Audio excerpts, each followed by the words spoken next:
আসসালামু আলাইকুম বন্ধুরা, সবাই কেমন আছো? আশা করি সবাই ভালো আছো। আজকে আমি কাতলা মাছ পটল আলু দিয়ে ঝোল রান্না করব। প্রথমে আমি দেখে নিয়েছি আমার বাড়িতে আজ কাতলা মাছ এসেছে মা নিয়ে। তো আমি এখান থেকে পটল নিয়ে নিয়েছি। এবারে পটলটাকে ভালো করে কেটে নেব, এরকম 2 পিস করে নেব। তারপর আমার এখানটায় মাছ ধোয়া হয়ে গিয়েছিল।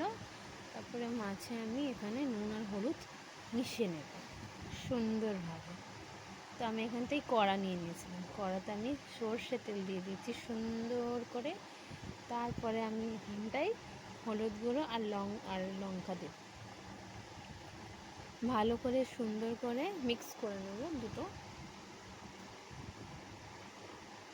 অনেকজন আবার ম্যারিনেট করে অনেকক্ষণ রেখে দেয়, কিন্তু আমার হাতে সময় ছিল না বলে আমি একদম তাড়াতাড়ি রান্না করে নিয়েছি। তো ভালোভাবে সব মাছে আমি হলুদ গুঁড়ো আর নুন মিশিয়ে দিচ্ছি সুন্দর করে। তো আমার এখানটায় তেল গরম হয়ে গেছে, আমি একে একে মাছগুলো দিয়ে দিচ্ছি সুন্দরভাবে। আমার চ্যানেলে যারা নিউ আছে তারা অবশ্যই আমাকে সাবস্ক্রাইব করে দেবেন আর লাইক শেয়ার অবশ্যই করে দেবেন। তো এখানটায় দেখুন আমার মাছটা দেওয়া হচ্ছে সুন্দরভাবে। তারপরে আমি একটু পরে মাছটা নড়িয়ে চড়িয়ে তো পেছনটা করে দিলাম। তো অনেকটা লালচে লালচে হয়ে গেছে, তো আরেকটু লালচে লালচে হয়ে যাবে, আমি তুলে নেব। মাছটা একটু আমি কড়া করেই ভাজি, কিন্তু আজকে আমি অতটা কড়া করেই ভাজিনি, যেহেতু অনেকটাই হয়েছে, ভালোই ভাজা হয়েছে। এই দেখুন সুন্দরভাবে ভাজা হয়ে গেছে। আমি যেরকম ভেজেছি একদম মোটামুটি একদম পারফেক্ট ভাজা হয়েছে। এই দেখুন সুন্দরভাবে ভাজা হয়ে গেছে। আপনারা আমার সাথে বন্ধুত্ব হয়ে থাকুন, পুরো ভিডিওটা অবশ্যই দেখবেন। এবারে তেলটা গরম হয়ে গেছে অনেক, তো আমি এখানটায় একে একে পেঁয়াজ দিয়ে দিচ্ছি। আজকে আমি আলাদা করে আলু আর পটলটা ভাজলাম না। তো এখানটায় আমি পেঁয়াজটা দিয়ে দিয়েছি। পেঁয়াজটা আমার একটু লালচে লালচে হয়ে এসছে।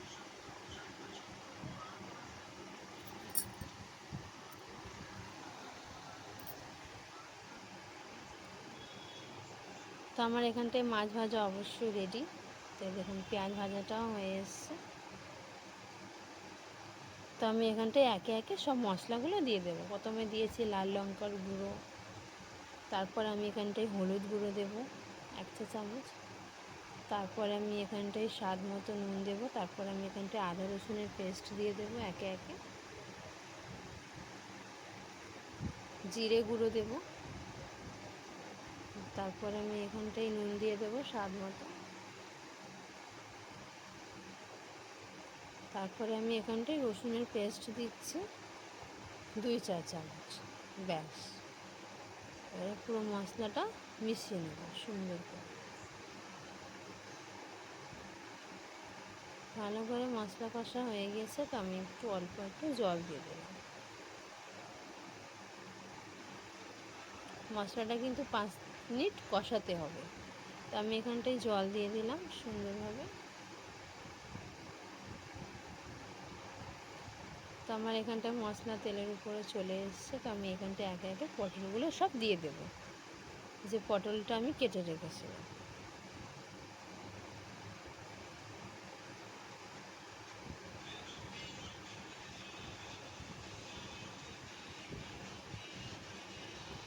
তো আমার দেখো এখানটায় মশলা মাখা হচ্ছে পটলে।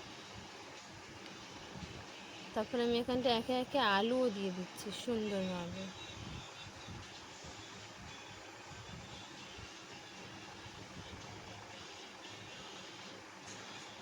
তো একে একে আলু আর পটল দিয়ে দিলাম।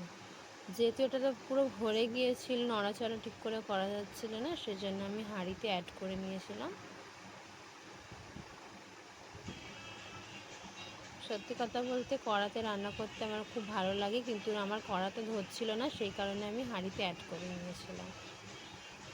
এখানে অল্প একটু জল দিয়ে দিলাম ঝোলের জন্য।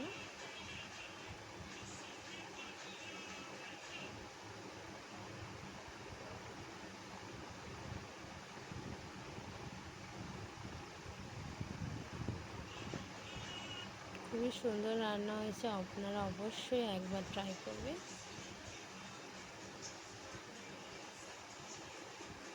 এই দেখুন আমি হাঁড়িতে করে নিয়েছিলাম।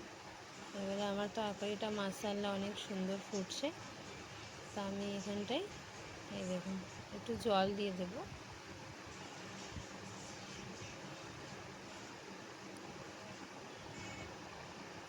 তারপরে একে একে আমি দেখছিলাম ছুরি দিয়ে আমার আলু আর পটল ভালোভাবেই দুটো সিদ্ধ হয়ে গেছে।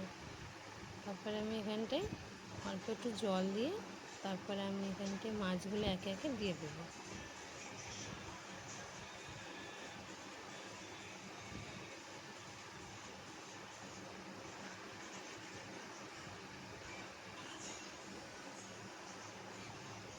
তো একে একে মাছগুলো আমি দিয়ে দিচ্ছি।